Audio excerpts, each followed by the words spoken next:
โอ้อันนี้นี่ถือว่าเป็นอนาปริญญาเด้อประกาศ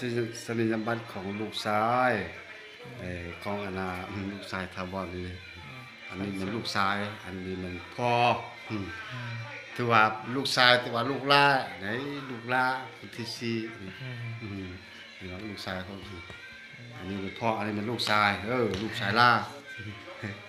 ได้ปริญญามาแล้วโอ้ยพ่อนี่ครับภูมิใจนำอืมอันนี้มันเอาอันนี้ก็เป็นสมบัติหนึงเด้มันบอกแม่นอันนี้สองอันบอก อันนี้ เอ ครับ ปริญญาตรีวิชาอาชีพ